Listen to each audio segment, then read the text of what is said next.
Got the saddest feeling nowadays that all my dreams are much too far away.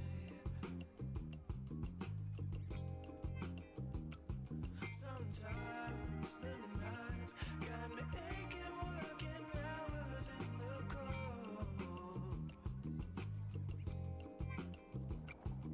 And I can't imagine how it feels to end up where you feel you had to go.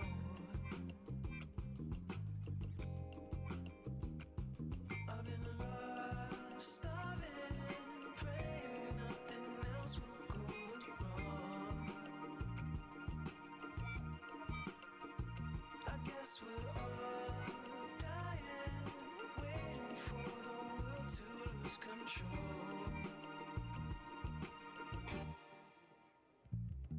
Could you tell me what it's really like to feel like you've got the world by your side?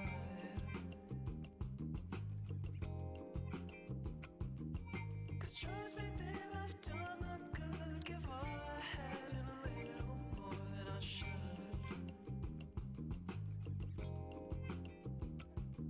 Got the sense that I ain't made for much, 'cause what I feel is never understood.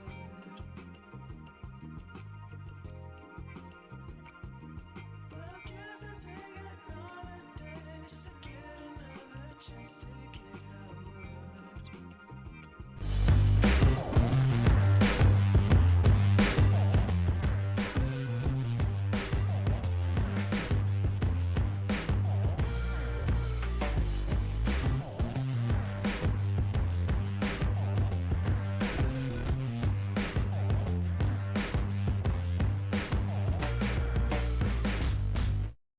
Welcome to WYCD Wicked. That stands for What You Can Do.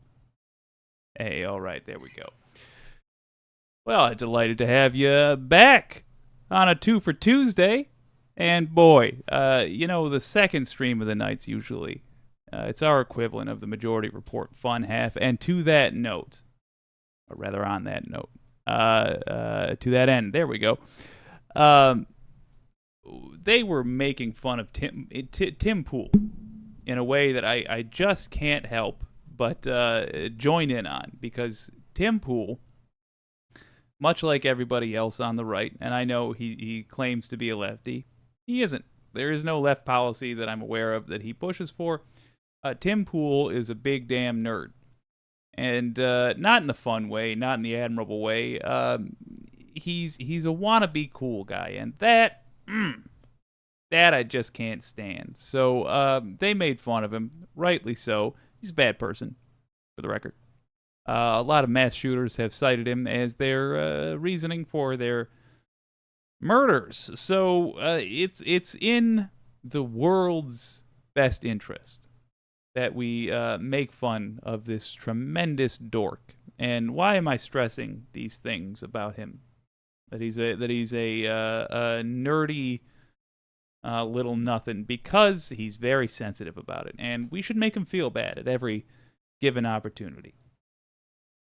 Wireless Mike, good to see you, sir. How are you? Oh, I'm looking forward to it. Also, got some hilarious stuff from Midas Touch. Our girl from Raw News and Politics is back, talking about what swing voters think about Trump's indictment. That is one that took a great deal of effort not to watch. I want to watch that with you guys first. But regardless of what she's found about it, I'm curious as hell, but regardless of what she's found about it, I want to talk about what we can do, because this, I think, is one of those opportunities where the earlier we start work, the better it's going to be. And then, of course, we have a little piece of serious business. It's Midas Touch talking about, actually leading off the show, it's Midas Touch talking about the Republican playbook for dealing with various indictments. Let's crack into it.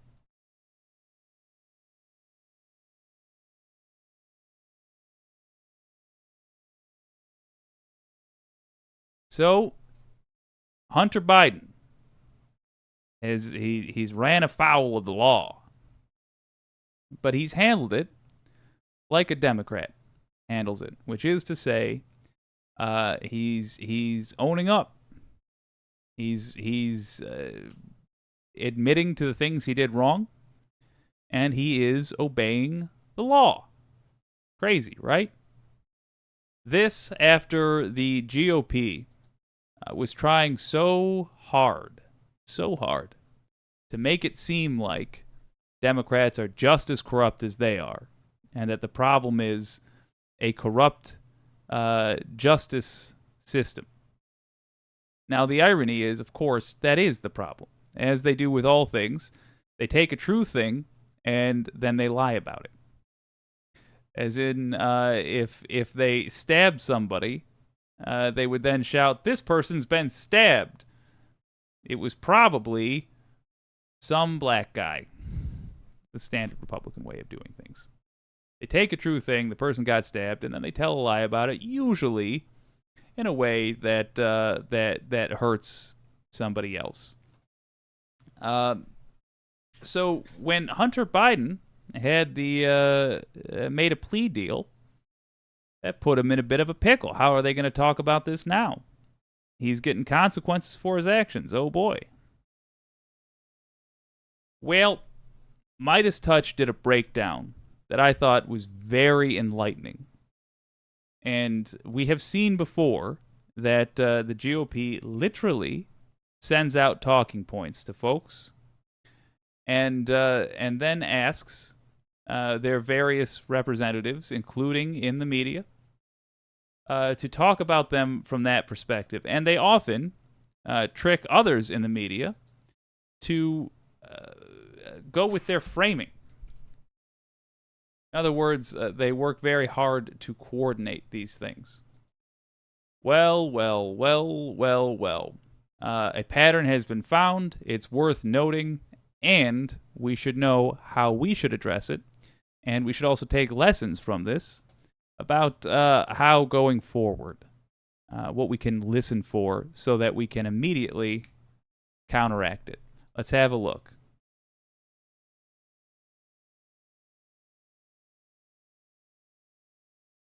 The bottom line here, Hunter Biden got a sweetheart deal. A sweetheart deal. Oh, sweetheart deal. Oh, this, oh, that. Hey guys, Fred Wellman with the Midas Touch Network. Well, Hunter Biden got a deal, and funny thing happened. Watch. Continues to show the two-tier system in America. If you are the president's leading political opponent, the DOJ tries to literally put you in jail and give you prison time. If you are the president's son, you get a sweetheart deal. So, what are they referring to when they say sweetheart deal? Well, he pled. It was a plea bargain. Was it a sweetheart deal? Well, Fred Wellman's going to do a great job of breaking down the specifics, but the short answer is of course not. It was pretty standard, as a matter of fact. Do I think we should treat some of these things differently? Yeah. But did he get treatment that is different than somebody else would have gotten in his position for the crimes he did? Surprisingly, no. Surprisingly, no. Because the DOJ and its representatives and the judicial branch of our government seems to know that they have permission to apply the law to Democrats and their families. So, no, it was not an especially gentle deal. But at the core of it, it was a plea bargain. That's how that works. So when they try to contrast the way Trump will be treated, first of all, I just want you to be ready to answer the folks in your community that make a big damn deal about that with a question, which is then if Trump wanted to get this sort of treatment, why didn't he plea bargain? If he wrote theoretically The Art of the Deal, how come he didn't make one? Why did he fight this the whole way? Because as we are going to see in court, he did it. He did wrong. So why didn't he make a deal? Now, this does nothing to our investigation. It actually should enhance our investigations because the DOJ should not be able to withhold any information now, saying that because of pending investigation, they should be able to provide Chairman Comer with. Okay, so he's doing a montage here. We're going to go back to it. After McCarthy, I'm going to stop interrupting so you can see the broader picture. But I do want to address that. Understand you cannot bargain with MAGA. It's not the same as you can't work with them. You can, for sure. You can get them to chase some of the same goals that we have. It is, believe it or not, entirely possible to work with MAGA, but you can't bargain with them. You can't appease them. You can't ever, even if it's something they say they want, you can't just give them things and hope that then they'll be your friend. They will never, ever be on your side. Who's the you I'm talking about? Literally anyone other than themselves. That is all MAGA politicians are. You cannot bargain with them. Just bear that in mind. The wicket for this, I'll tell you right here. We'll reiterate at the end, but I'll tell you right here so we can enjoy the rest of this rather humorous video. Also mildly infuriating. The wicket is simply bear in mind that you can't bargain with them. So if you see a representative of yours talking about how they're going to stop fighting on one thing to appease MAGA, or they're going to reach across the aisle, and they're not doing it in terms of getting MAGA to vote for something we want, but rather they're going to reach across the aisle by watering down something that we want. Tell them, no thank you. Be ready to tell them that. Because they're simply, there's no point in it. And they are Republicans on steroids. This is ultimately true of all Republicans. Look at how Joe Manchin reacted in utter shock when McConnell said, we're going to support a candidate that's running against Manchin. He thought that amongst the various corrupt deals he made, one of them included not having competition from a Republican. And of course he was wrong, because this is what the GOP is, and MAGA is just the cartoon version of the GOP. They're a caricature portrait of the GOP. You cannot bargain with them, so remember that. Now, the phrase we're hearing, sweetheart deal, they say, is a plea bargain. With any information that he requires. Yep, that didn't take long. Old Speaker McCarthy jumped right in because he's going to talk about this sweetheart deal. Sweetheart deal. That's a weird term. Kind of an old school term, right? A sweetheart deal. I mean, it's not a common term. I mean, whoever uses the term sweetheart deal? Or do they? So let's talk about that. Let's talk about how the messaging machine works and how effective it just is, and how the people we need to not fall for it keep fucking falling for it. So I'll give you an example. Day starts off, DOJ announced their Hunter Biden deal. As you may know already, he's been charged. He got 2 misdemeanor tax charges, and he got a diversion program for falsely filling out a gun application form. I'm going to leave the legal stuff to smarter people than me because I'm not a lawyer, but what I am is a political consultant. I'm a strategist. Matter of fact, my specialty is communications. What do you know? So let's look. Donald Trump came out with a post right away on Truth Social that says this. You can look at it. Now, read that post very carefully. What don't you see in there? You don't see the term sweetheart deal. That was right after the deal came out. You know, Donald Trump is very online. But then McCarthy came out. Once McCarthy came out, I'm pretty sure the RNC issued their talking points. Why am I pretty sure? Well, here you go. Watch the flood. I mean, you've got the GOP. You've got the GOP Oversight Committee. You've got the Mike Pompeo, Stephen Miller, Tom Cotton. Let's see, Andrew Clyde, Mary Miller of Hitler Was Right fame. Ron DeSantis came out because, you know, Ron can't miss the train. Oh, don't forget, Matt Gaetz. Matt Gaetz himself. Just want to remind everybody that Matt Gaetz transported a child across state lines for the purposes of paying her for sexual intercourse. And I cannot encourage him enough to sue me if that isn't true. So what's he highlighting here? A phrase. And it's a phrase used to sum up very quickly the stance they want their folks to take. The people that support MAGA will know nothing beyond those two words when it comes to this matter. That is what they will say to you. They know that they're being told to say this. And it's also used to trick giant news organizations into repeating it. Now, look, I already did. I have yet to find the silver bullet for this, as they say. But if we understand what it is we're hearing, we will know how to prepare for it. They are issuing talking points like this, and the talent of the right, what they've really built up, is boiling down their argument into a quick phrase and repeating it. The way to defeat that is to simply be ready with an equally quick response. Wasn't a sweetheart deal. It was a plea bargain. He pled. So you hear sweetheart deal, you respond, it wasn't. It was a plea bargain. Plea bargain. He was a little bit late, though. Matt took a while. He was probably hungover. It took him a while to get his post out. You know, everybody was down for the sweetheart deal. And that's how it works. They issue the talking points, and everybody gets down on it. And you know, the funny thing is we all mock it. I mean, it's funny, right? They're all saying the exact same thing. It's just so ridiculous. Except one thing.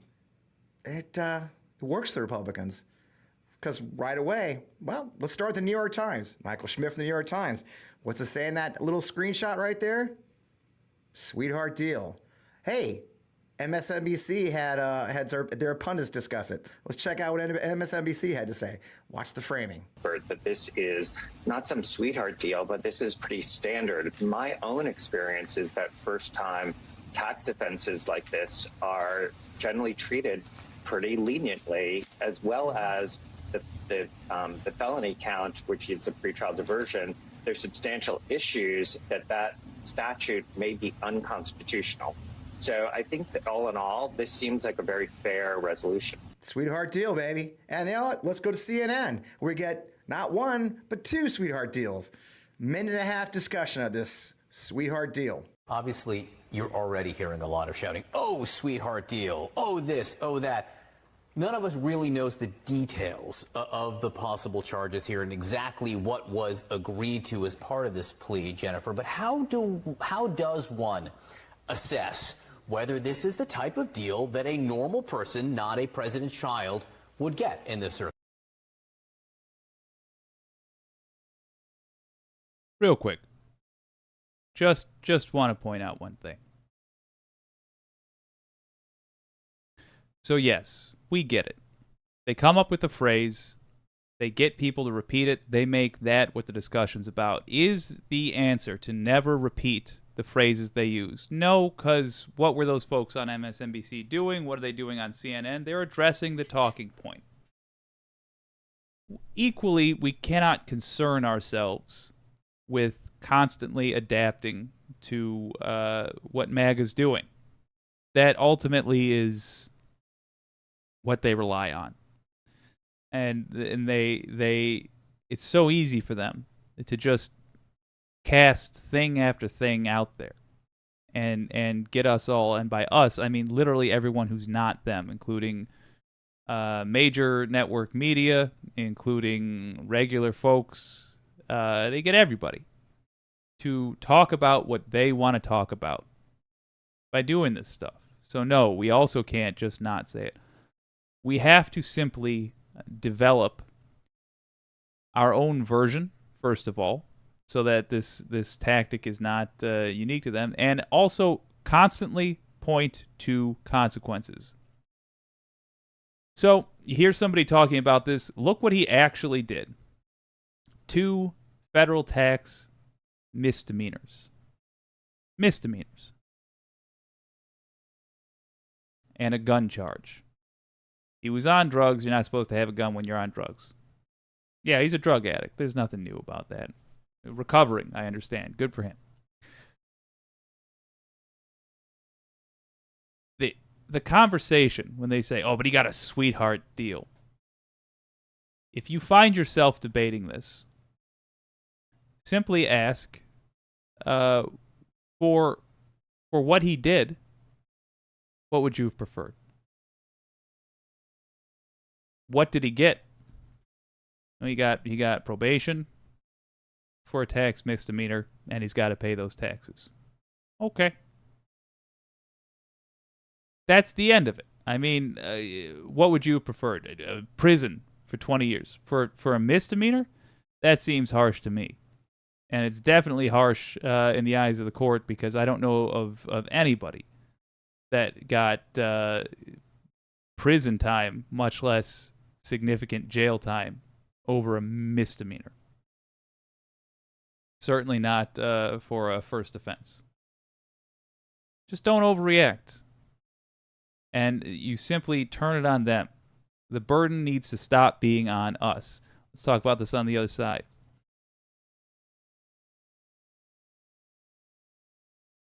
The burden needs to stop being on us. So put the burden on them. Start taking advantage of the fact that they have no information these people we're debating with. Be like, wait a minute. You say he was treated.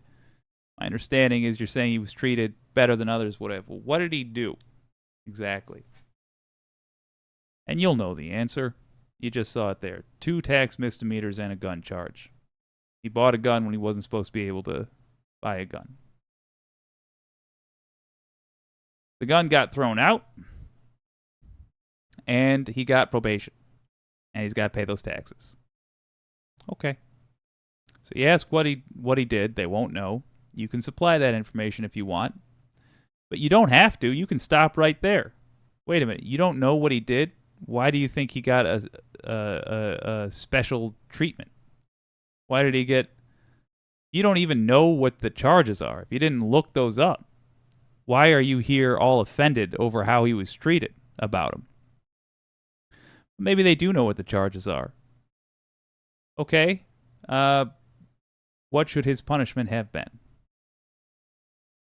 Simply ask those questions, and you take the burden off yourself for having to defend sanity to the insane. And you put the burden right back on them.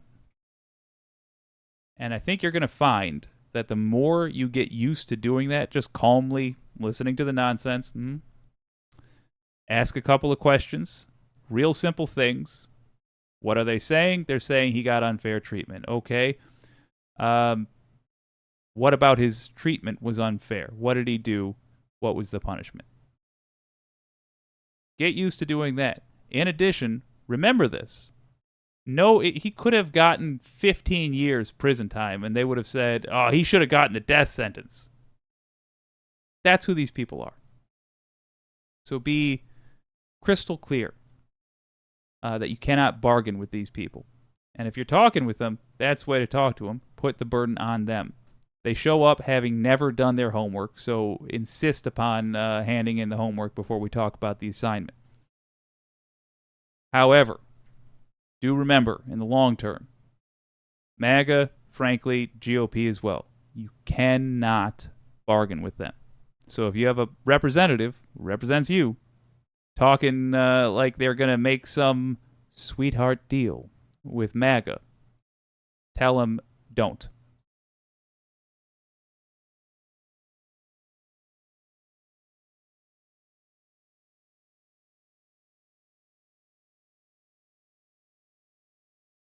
Ooh, obsessive audio. Hello. Anti-corporatist. Hello to you, sir. I seriously don't know why Jake isn't picking up. I'll definitely have to hype him on my show when I inevitably explode. Haha. Well, probably. Most people would have escaped on the tax charge. Yeah, that's true. I don't know, though, man. Honestly, we're picking up at a pretty good clip.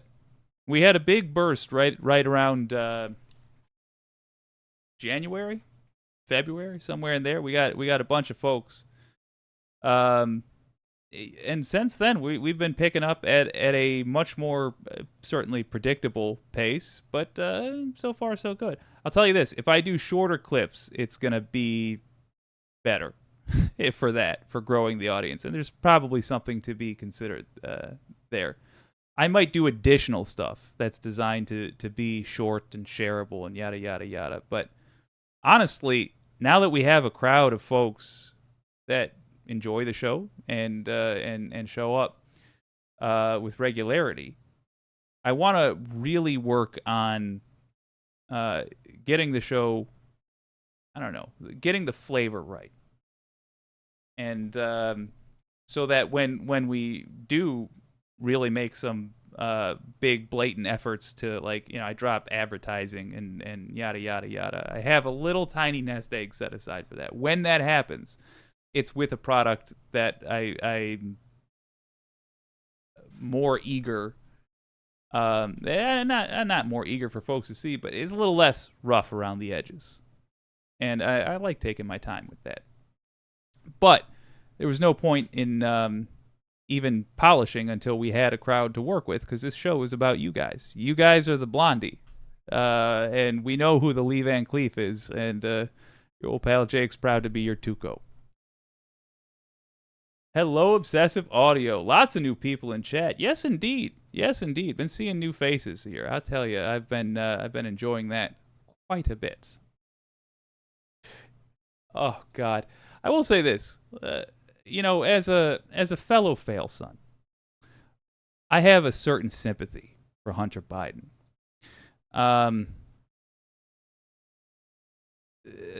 Think about what this guy must feel. He is a well-known drug addict and a well-known least successful of his family.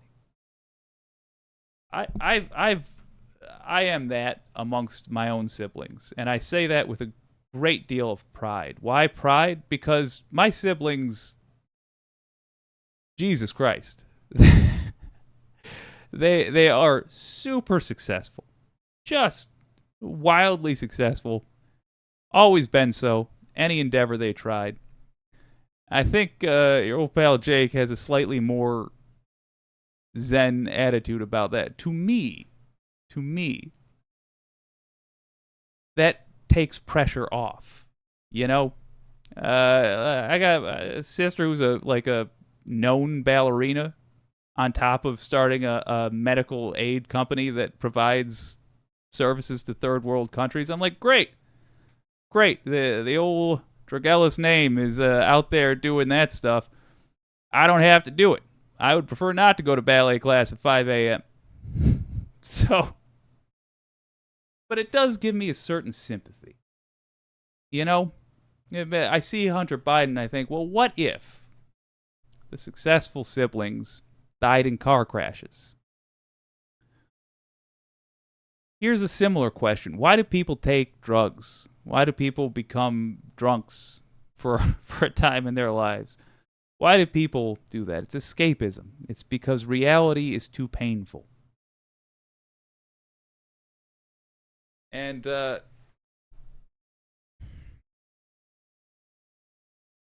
when I see this guy effing up constantly, and I see him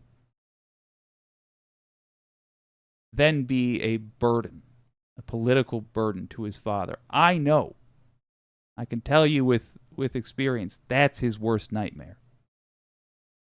Worst nightmare isn't that something bad will happen to him. No. He's accepted, I'm sure, in his life that he is it's the whole thing is going to be one long crash landing.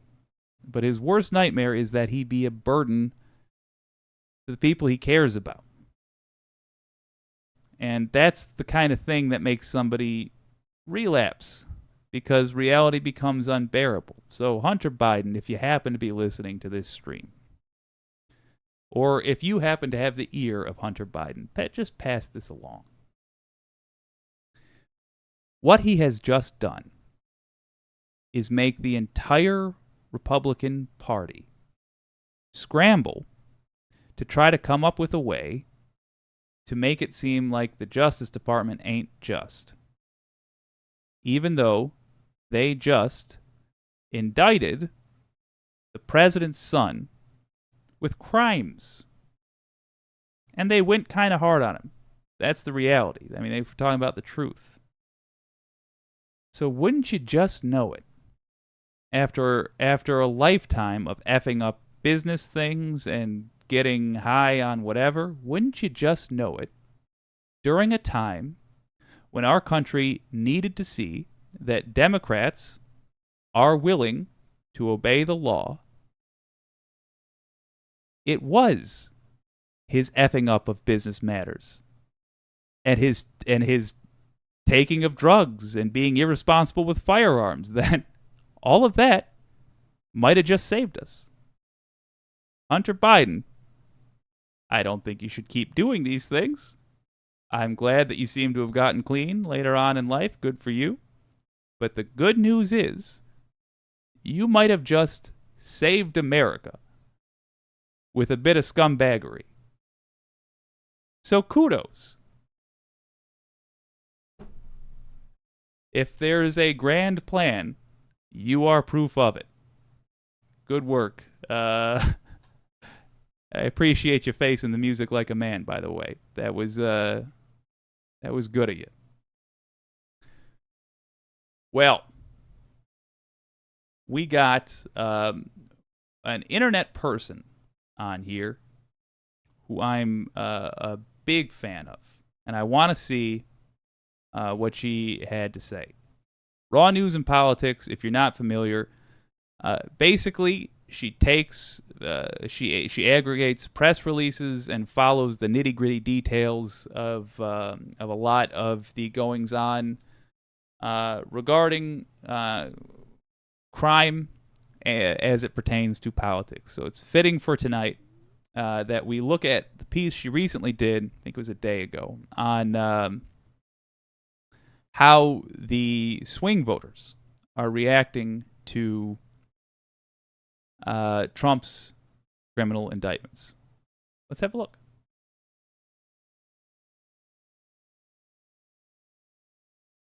Also, don't feel too bad for me. I have 7 siblings. It is impossible with these motherfuckers to be the to be the top dog. No thanks. This is Raw News and Politics, and she is an up-and-comer. She's doing great, and she is a delightful channel to follow. If you're not already watching and you want to know in short form what's going on with crime and punishment as it relates to politics, this is the channel to watch. I would say it's up there with Midas Touch in terms of how much information you can get from it. Really fantastic stuff. Here she is discussing how all of these indictments have affected swing voters. Remember, Trump lost to Biden before he tried a coup. Trump lost to Biden before all of these indictments came out. So my theory, crazy I know, is that getting charged with multiple crimes isn't good for a political career. But it's America in 2023, so maybe I'm wrong. Let's find out.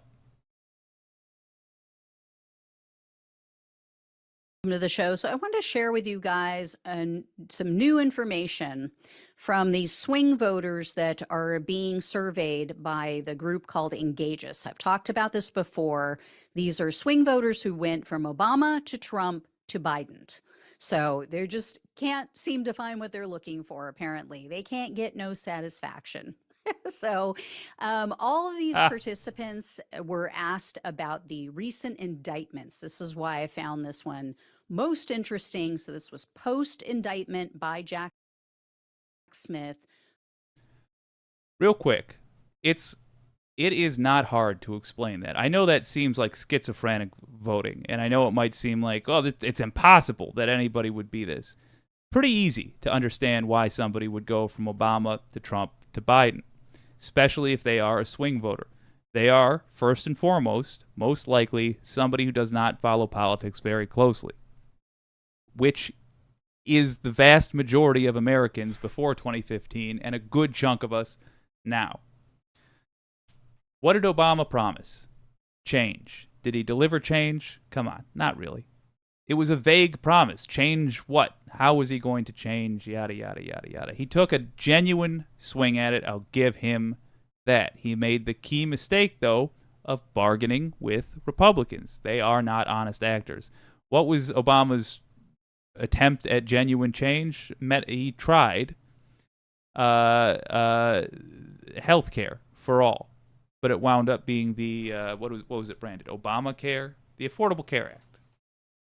Well, the Affordable Care Act was so watered down that it didn't really provide health care for all. It just provided a cheaper kind of health insurance, which, hey, that's not nothing. That's not nothing. But it's still the same basic grift, and it still involves healthcare companies, healthcare providers trying to screw you over and surcharging you to death. So that's that. There's also the fact that he didn't really do anything about the main problem, which is corruption. The rich decide the laws for us. The rich decide way too much of how we live our lives. Our productivity is stolen by our bosses, and if we don't have the exact words for it, doesn't matter, we still feel it. So, did Obama provide change? No. What did they do? They voted destructive. They tried nice, then they voted destructive. Trump, he said he was going to do what? Drain the swamp. Did he drain the swamp? No, he did not. So he was destructive, but the only destroying happened to the American people. So what do these people do next? They go to Biden. At least they took back those few. Admittedly, we're talking a slim group of people, but they did a mulligan. They said takesies backsies time. And they went to a milquetoast, going to accomplish nothing but at least not burn down our houses politician. And I'll tell you, they're going to be ready for an Obama in reality. They're going to be real eager to have somebody who will genuinely help them. And guess what? That could be Biden. We could make Biden that. If we take away his excuses by giving him plenty of Democrats in the House and Senate, we can do it. But we're going to have to build the president we want rather than wait to get rescued. And that is the lesson I think America has learned. But let's see how these people, that's my prediction, they're going to be ready for progressive change, certainly. But really, they're going to vote for anybody who promises that they can get rid of the oligarchs. They won't say it in those terms. They won't understand it in those terms, but that is what they're looking for. Someone who can make sure that when they work hard, they are compensated fairly for it. They're not exhausted at the end of every day, etc., etc., etc. And most importantly, it's like it doesn't matter if you have good intentions, if you're too weak to do anything about them. They're going to look for somebody who appears like they can deliver. So let's find out. for the classified documents issue. Every single one in the two groups that they talked with knew about the indictment. Now, take this with a grain of salt, because this isn't a huge group of people, right? It's not, a massive cross section of the country. But like I said, they are very specifically swing voters who went back and forth from Democrats to Republican and back again. So every single one of these people, I believe there were like 11 people, if I'm not mistaken, something like that, combined in the both groups. They all knew he had been indicted. Unfortunately, very few knew the details about the charges. And that I blame. The fact that they knew about them at all, that's good. The fact that they didn't know details, that doesn't surprise me in the slightest. These are not people that follow politics very closely. That's how you get somebody going from Obama to Trump to Biden. They pay attention once every 4 years, and even then, it's just kinda. And they're probably known in their groups as the political nerd, too, God help us. The Democrats for. The Democrats are missing out on the biggest gift that has ever been given to them, laid in their lap. The Democratic Party, the leaders of the Democratic Party issued a message, issued orders to the rest of the Democrats: do not talk about this. We don't want you out talking about Trump's charges. Why not? Why would you tell your people to be silent about something so important to the country? It can't be understated, by the by. That's lying, for the record. That's covering up, for the record. I know. Their reasoning is, we want to be above that. Oh, well, we're too classy to do that. We're going to show the American people that we're of a more sophisticated. Shut the up. It is lying to the American people. It's a cover-up, even though they don't think about what they're doing in those terms. They phrased it for themselves as a noble thing. But at the end of the day, it is what it is. It's hiding it from the American people because they've decided that it's not in their interest to be honest with us about what's going on. They might not have broken the law, so they think they're in the right, but they're not. Honesty. Crazy, I know. Honesty is what these people want most, because that is a sign that someone's actually working for them. Something that is so damning. If they think for a second that if the shoe was on the other foot, that the Republicans wouldn't be talking about this 24/7 because, we're worried it might look political. Seriously, grow up. Grow the fuck up. These people are they have their heads in the sand. They still, after all these years, they still do not get that this Republican Party is not the Republican Party of the 1980s and the 1970s, or, whenever they first took office.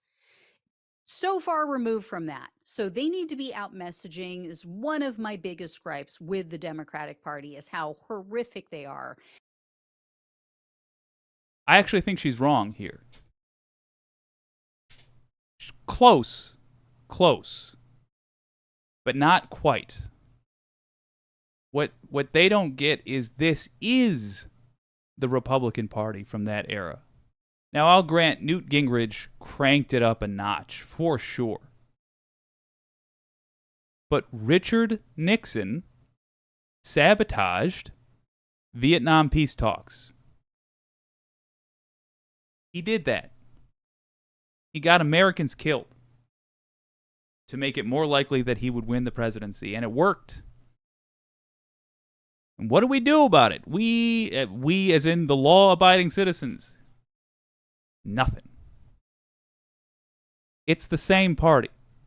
It is a criminal organization, always has been, with just varying levels of sophistication. In Reagan, they had a great salesman, because he came out and didn't he just seem sweet? but they were doing the same things. It is the same party. If they go back to being sweet, I don't want us thinking that. Apologies for pausing her in the awkward spot. Here, I'll make us even. If they go back to being sweet, I don't want us to think that, okay, now we can start working with them. No. They got to go. Truly. We're always going to have conservatives. It's not conservative thought that needs to be, outlawed. I mean the actual Republican Party, the group. It's a criminal organization. We have to get rid of it. Is one of my biggest gripes with the Democratic Party is how horrific they are at messaging. So, like I said, very few of these people knew everything. Almost every single one of them cited the classified document retention. But as far as espionage, as far as obstruction of justice, only a few of them knew of those charges and knew anything about it. They were all each asked for one word also to describe how they felt about this situation. And it was varied, but it was not good. I mean, very few positives. I would hope not. Frustrated, exhausted, disgusted, scared, embarrassed. Those were some of the ones that I jotted down. Also, there were a few people, I will say, that Trump's messaging is getting through to. Christ, that makes me nervous. I do want to say embarrassed is a really good sign.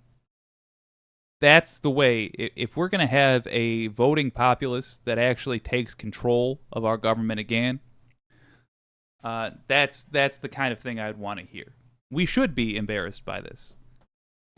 I'm hoping once we get the U.S. under control, for God's sake, and we're getting closer every day with these indictments, good God, but I'm hoping to make this channel a bit more worldly. Reach out. There's nothing about the borders that exist that should stop us from helping each other and making the planet a better place. And the more of us there are, the easier it's going to be. But we need to feel that shame, because shame means we understand we have some responsibility for it. That's good. Now let's hear the nightmare part. Lie about, if they can do this to me, they're coming for you next. That is Good. Breaking through with a few of the minority members of this group. So again, messaging that is. I see.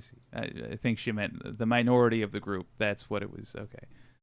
Yeah, just so you know, if you have somebody like that in your life, I think we all kind of nailed this talking point right off the bat, but let's stress it. Good. Yes. If we can do it to Trump, yes, we can do it to you and to me and to everybody.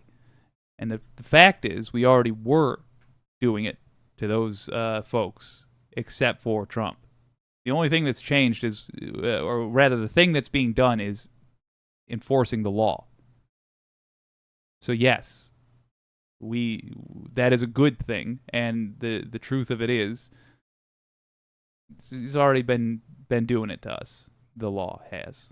Really important for everyone to be out messaging about this, Boom. About the magnitude of what he did, about the absolute danger to our country, to our military, to, people who are human assets who literally risk their lives to get us some of this information.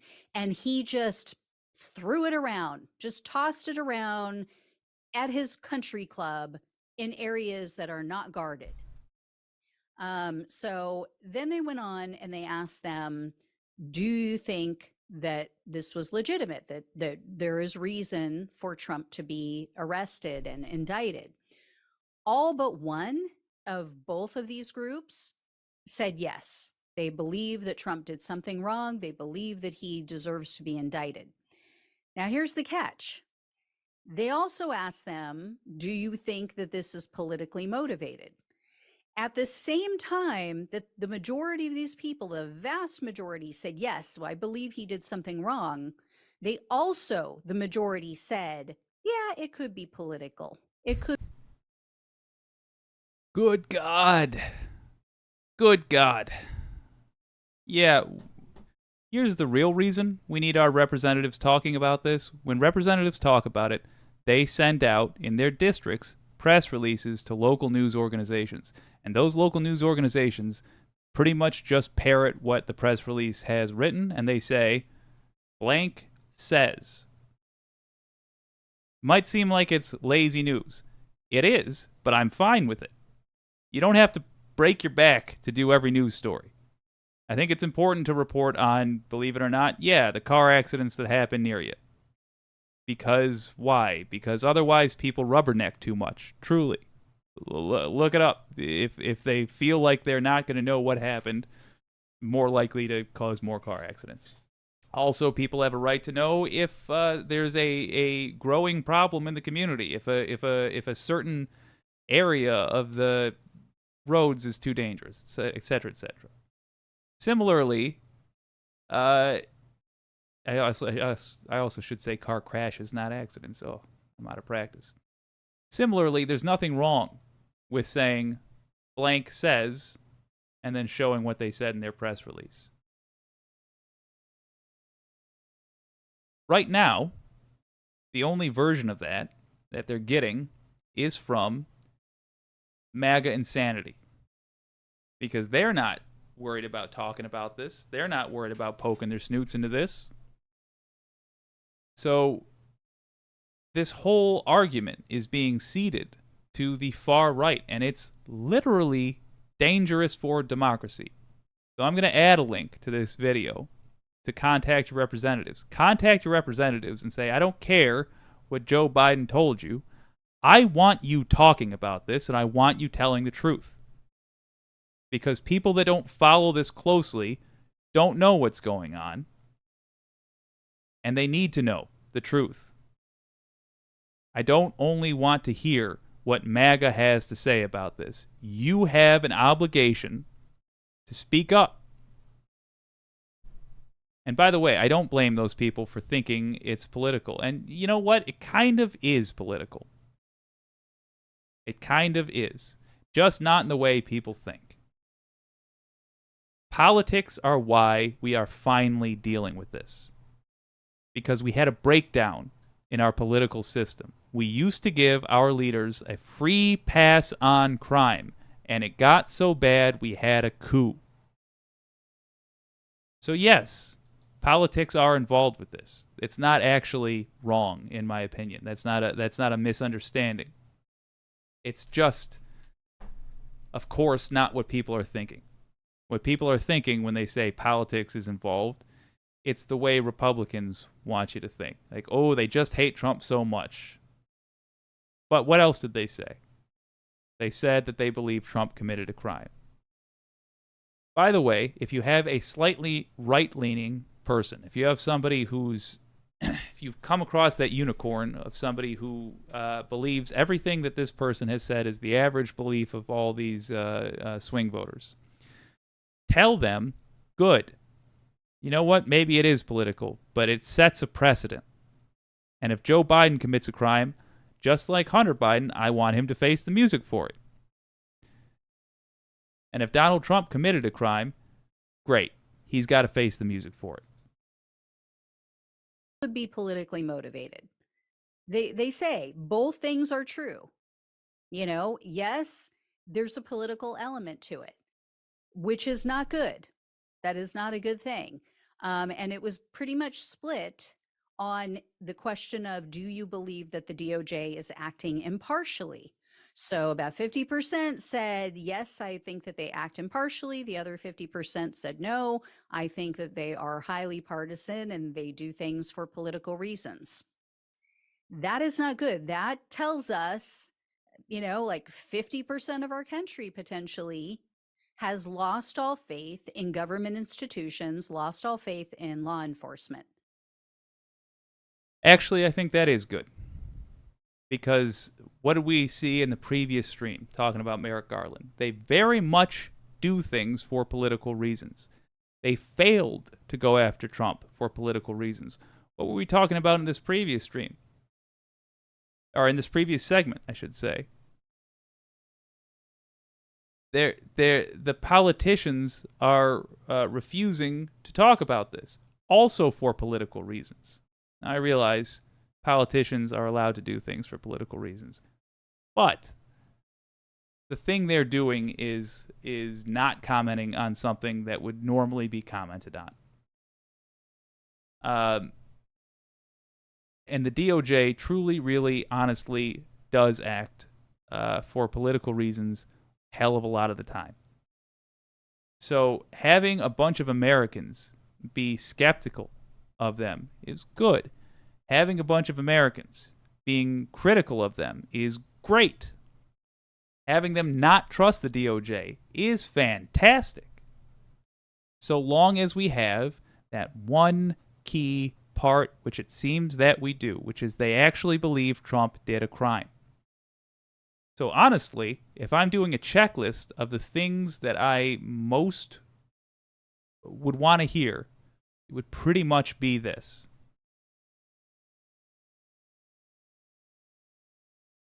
There's also the other part. The DOJ can hoot and holler all it wants. They can do it for political reasons. If they think they'll get away with it, we've seen they certainly do. At the end of the day, they're not the ones that decide if somebody goes to prison or not. Isn't that funny? At the end of the day, a judge and a jury do. In other words, they have to prove the case in court. This is a good sign so far. I'm seeing things here that is very, very promising. And I hesitate to hit play on the rest of this, but let's do it. It's just, I mean, and the polling shows that as well. It's at an all-time low. Mm-hmm. So how they get that back, I don't know. But not Follow the going law. after people is not the way to do it. Exactly. You know, there was reporting that came out today that the DOJ, the Justice Department under Merrick Garland, sat on the January 6th investigation for a year, that they refused to even look into Trump or any of his allies. And understand,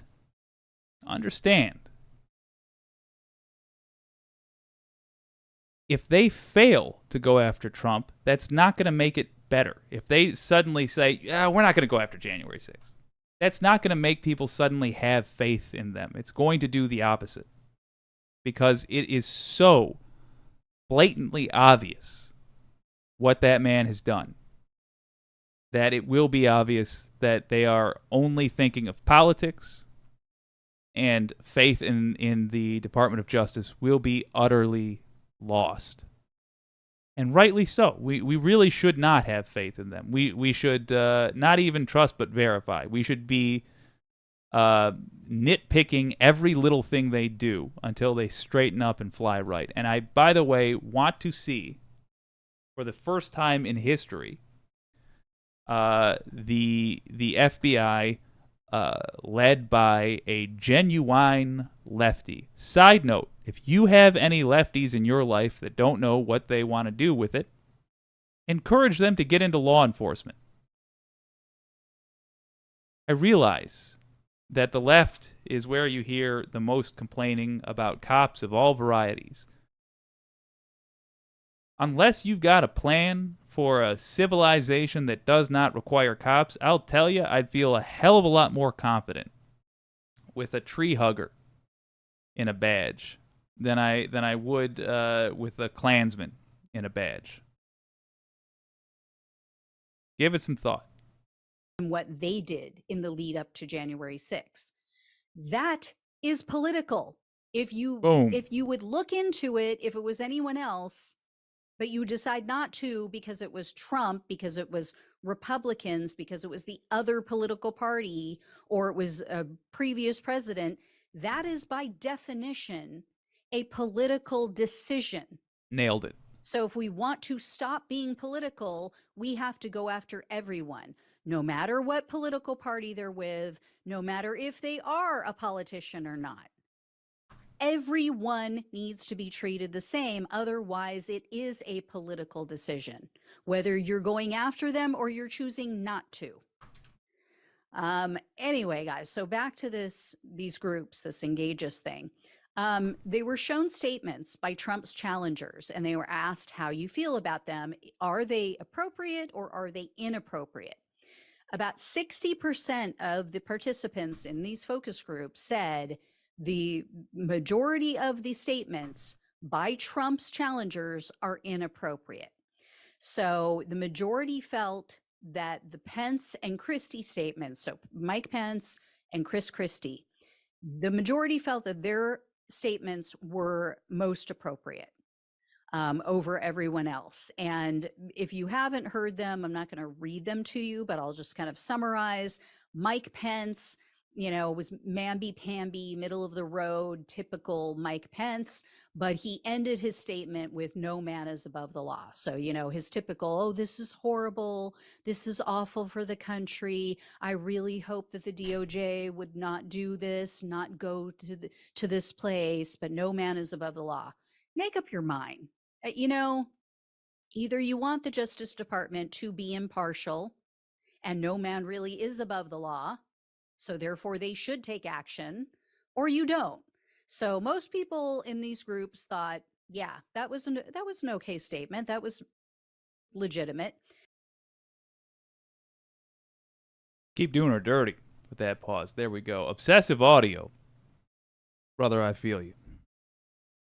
Obsessive Audio says, I'm infuriated about the FBI slow-walking this. Also mad that most didn't believe me when I suggested this was what was going on. 100%. Mark's Biz, hello. Hello. Welcome. Anti-Corporatist says, man, I need to get on some stronger meds for my anxiety. Maybe Trump will keel over from a heart attack and I can convince them that I'm him reincarnated. Shaking my head. I believe it. Maybe.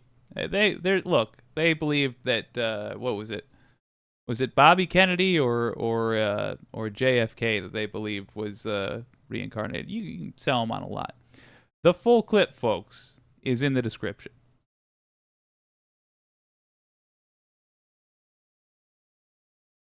As is the link to contact your representatives. I highly recommend you do, and tell them you don't want MAGA being the only people getting in words about what's going on with this. You do not want them being the only one framing this, because, good Lord, Democrats are the absolute worst at messaging of any political party I have ever even looked at, history books included. They're terrible. And they ought to know that. And they should be talking about this. Because otherwise, whatever their reasons are, they're covering it up. Go complain to them.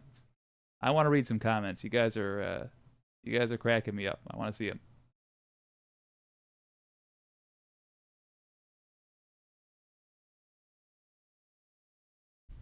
Yeah, obsessive audio. The least. Ooh, there we go.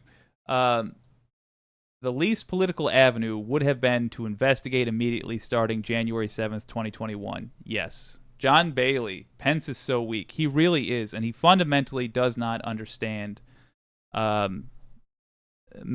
MAGA is a populist organization. He said she got, in my opinion, wrong the spirit of what he said when she summarized it.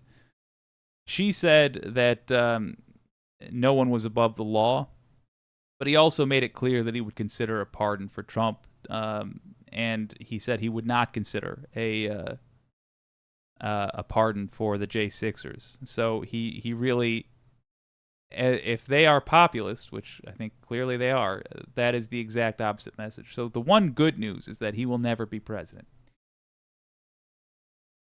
Ooh, see our thing about document 19. Those were some bars, as the kids say. All right, will do. Oh, my word. Going back up, I'm looking at something from the anti-corporatist here. All right, here we go. Patrick Kibido, good to see you, my friend. Embarrassed is my word. Fair enough. The anti-corporatist, I'd be speculating on that nonstop. It could be a guide to how terrorists could most easily improve nuclear bombs so the feds knew what to look out for. Oh my word. Or it could be the secrets of how to get higher yields with less nuclear materials through the use of shaped charges and strategically placed integrated catalysts so that someone with less... Yeah, I get it. That's absolutely the sort of... path they should be taking, because people should be nervous about this stuff, because he was awfully cavalier with some rather sensitive sounding documents. Mark's Biz, first time in a live stream. Oh my word. Well, hey, delighted, man. Delighted to have you. We're going to have some fun with this one. You're in the fun part of the stream as well, because we got some goofy stuff coming up, and I can't wait to get to it. In fact, what do you say, folks, that we all make fun of Tim Pool? Oh, Tim Pool. Oh, sweet summer child. So he recently, if you guys aren't familiar with who Tim Pool is, I'll just give you my quick breakdown. Of course, he's a right-wing grifter. He claims to be what do you call it? He claims to be a liberal.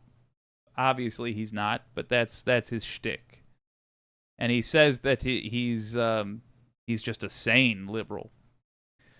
But he's about as liberal as Goebbels. And mass shooters have cited him as the inspiration for their murders. That's who this guy is. So when we rip into him here, I understand it's coming from a place of righteous sass, let's say. Conservative grifter Tim Pool was featured on the Majority Report. In addition to regularly lying to his audience, Tim Pool has a couple of things about him you ought to know. Number one is he has got a terrible musical act. I have heard exactly one of his songs for about 30 seconds, and I wasn't even angry. I was just bored. And he lives in a gigantic house, and he pays people to pretend to be his friends. And he desperately, this man who's eyeballing 40, desperately wants kids to think he's neat. He wants to impress kids. Now, you can impress kids at any age, but at a certain point, the way to guarantee, and that point is when you are born, the way to guarantee that you will not impress anybody or convince anybody that you're cool is to make a big deal about how cool you are. Here's Sam Cedar just annihilating this guy. This is really funny. You know that thing where, like, when someone's feeling really defensive about something, they don't want you to know that they're feeling defensive about it, but it becomes so obvious. Like, it's sort of a, she doth protest too much type of situation. Mm-hmm. And where they're just really trying to sell some idea about themselves, but their whole notion of selling it undercuts the premise of what they're trying to sell about themselves. How do I express this? You know what? Instead of expressing it, let's just play this clip. Clip number 11. Could not do a pop shove it. Basically saying I was terrible at skateboarding, I didn't actually know how to do it, and I was bad. Now, why would they do that? Why would they lie? They don't want someone like me who's challenging their lies to be seen as culturally influential or in any way having some kind of skill or cool factor, right? Oh, Sammy and the gang are going to tear into it, but I just gotta. So he's here talking about politics and 37 charges for a former president, yada, yada, yada. Cut to the middle of Tim Pool's show. They're saying I can't do a pop fly, an ollie on a skateboard or whatever nonsense. That, we really think that's the important thing here? Look at that face. Look at that face. It hurt him. For the record, Tim Pool is a gigantic dork. Also, he used to walk around the office back in his days where he was actually employed by respectable journalist organizations in a flak jacket. And you would think, oh, well, was he a war reporter? Sort of. Sort of. He wrote about battles and such, but he didn't actually go to them. And his coworkers say he pretty much just was on Twitter all day, because that's what he cared about. But he wore a flak jacket, as though he went to the dangerous places. So, very much a wannabe for his entire life. And you don't got to think skateboarding is cool. A lot of people don't. My point is, we here at Timcast work out of a large mansion with 2 indoor skate parks, an outdoor skate park, for the most part, and music recording studio, and there are pro skaters and rock stars who work here. Now that should be cool factor, right? MTV Cribs style. In fact, when we put up the video doing a breakdown, a tour, maybe we should do another one. It got like 600,000 views overnight.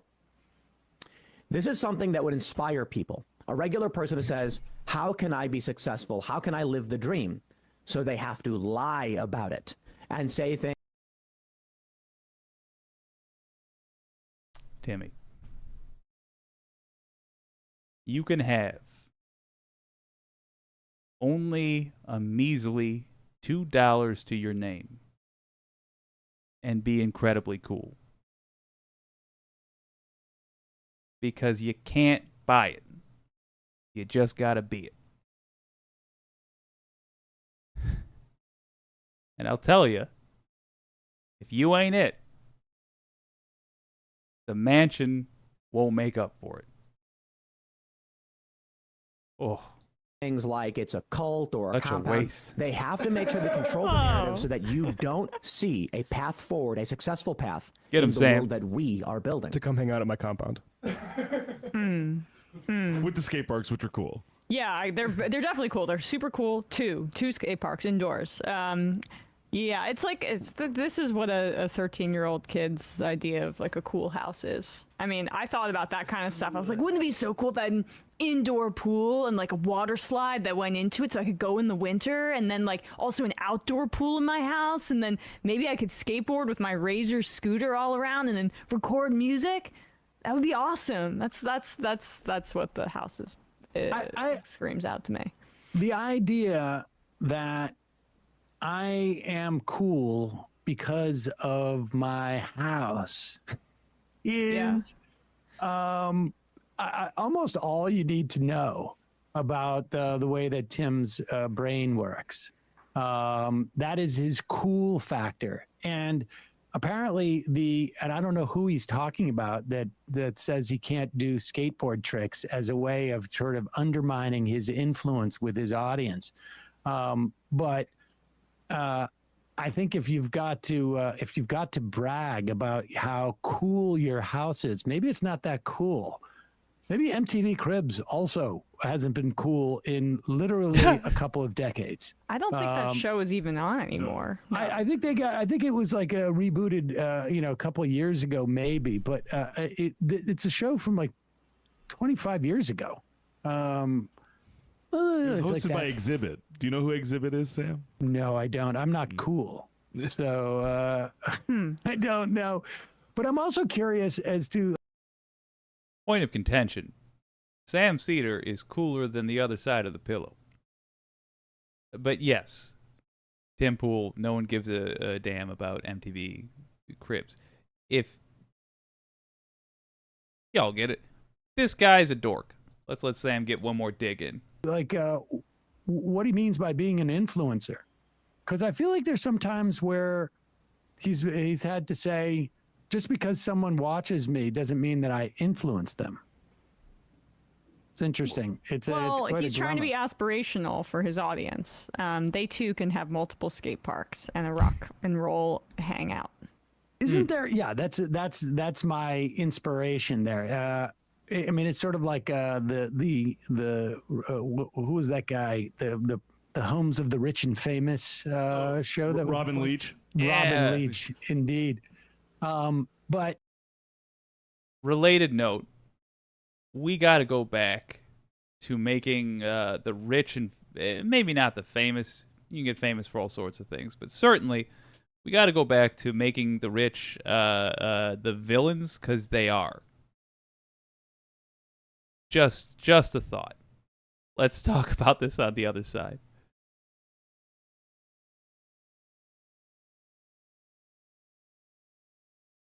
So believe it or not, there is a what you can do with this. Folks like Tim Pool try to appeal to the easiest possible audience they can. They try to reach low. What form does that take? Kids, a lot of the time. People who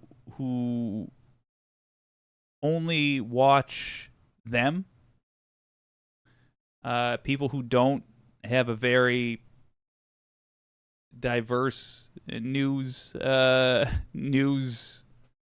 diet. People who don't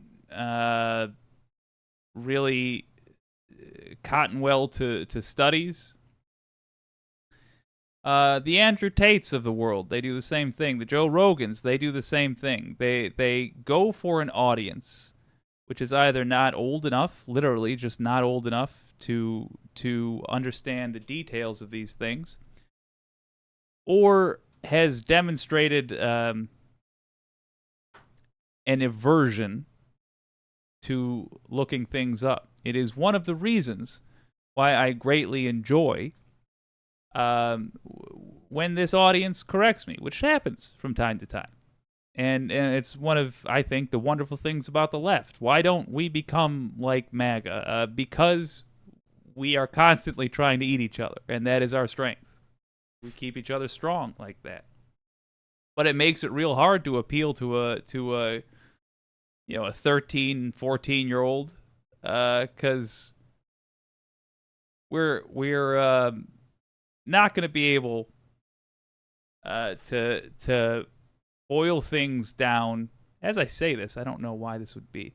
Well, we haven't so far been able to boil things down to digestible bites because we are talking about big political concepts. Maybe there's something to be said there. Maybe somebody should make an effort to hang out with these hip kids. But the good news is, we have Tim Pool, who's ensuring that the right wing looks incredibly dorky to them. So at least there's that. And what can you do?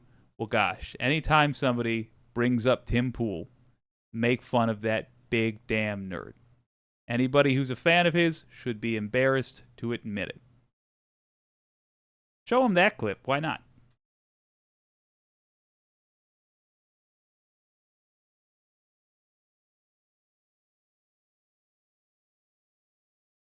Mars Falcon, Groomer Pool, introducing the brainworms to him young that will keep him stupid for life. Yep. Obsessive audio, the lowest common denominator. In Tim Pool's case, this seems to be equal to 1. Yeah. I would lose, says Mars Falcon, the last shred of dignity I have left if I grifted, folks. Couldn't do it without eating a bullet. Yeah. The anti-corporatist, she might not have gotten the Tails reference at Gary Sandragon. As far as I know, she's not an old-school Sega gamer. Yeah, fair enough. But Yoshi knows. Ooh, I got a true from the anti-corporatist. Well, thank you much, brother. Gray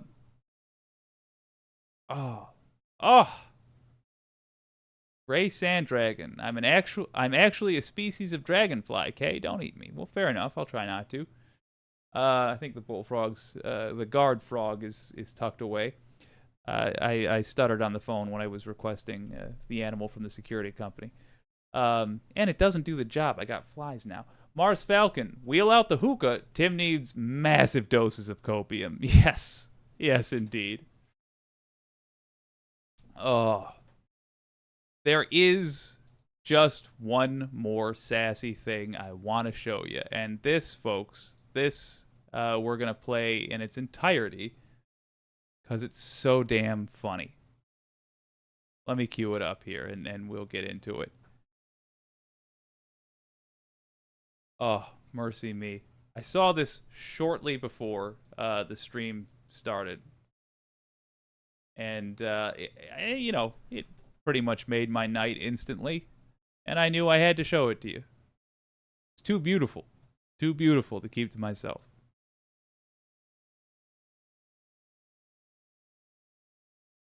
Hey, there we go.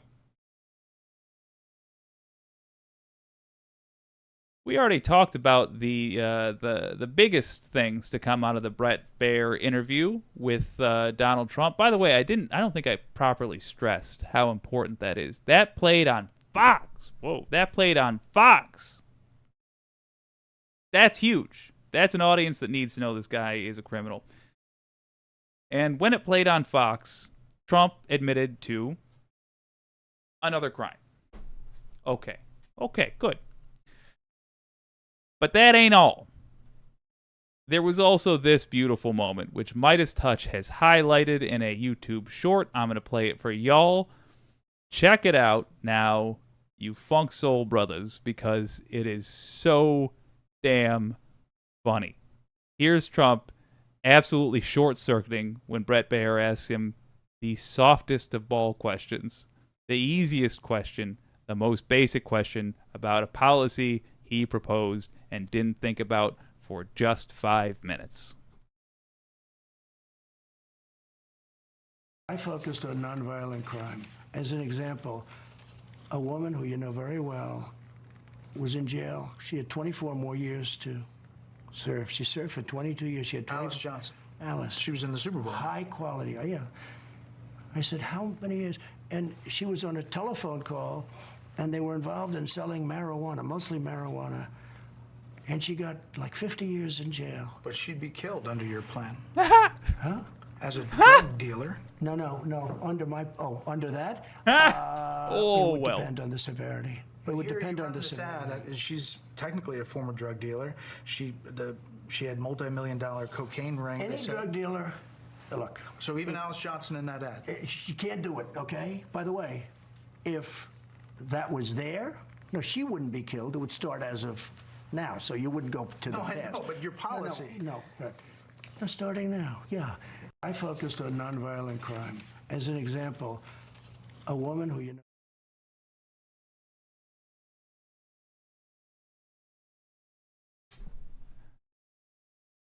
I mean,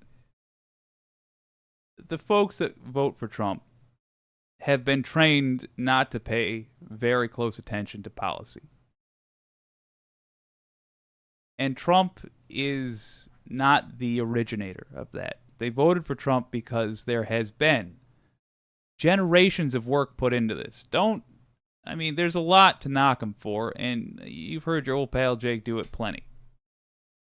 But don't think that they're totally blind. Because they've been, like a ton of effort, generations of effort, has been put in to making sure they don't follow policy all that closely. Trump is the end result of that.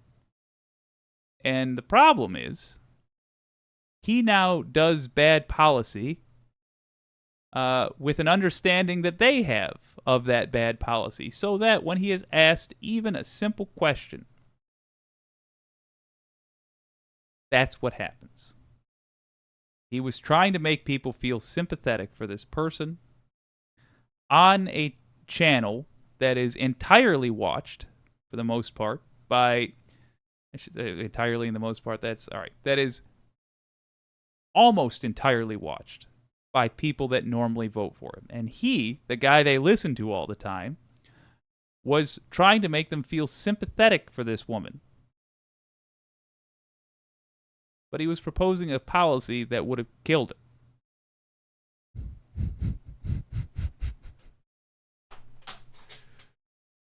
So he opened his mouth wide, he put his foot in it, and he choked. And he did his standard way of trying to get out of it. He tried to bully Brett Baer and Gish Gavel and what about. And you know what? For most of them, it worked. For most of them, they went, I don't want to hear this. I don't want to take this in right now. But some of them, he just lost. Some of them just remembered another time he's done that when they were talking about stuff that seemed pretty serious. Some of them just realized that Donald Trump is a liar. And with that, I wish you a good night. This has been WYCD Wicked on a 2 for Tuesday. I hope I see you tomorrow on a Wicked Wednesday. What's Wicked Wednesday? It is a regular day, but we have a name for it. Thank you very much for joining me. If you haven't hit the like button, please do. And, Mark Biz, she'd be unalived under your plan. Yeah. Mars Falcon, it sadly does not matter. His cultists do not deal in reality. No, for the most part. But they will leave in drips and drabs as that happens until suddenly it just ain't cool to be a fan of Trump no more in that crowd. I can't wait for it. And baby, the day's coming. This has been WYCD Wicked. That stands for What You Can Do. I'll see you next time. Wait, that's Harry Littman's thing. My name's Jake.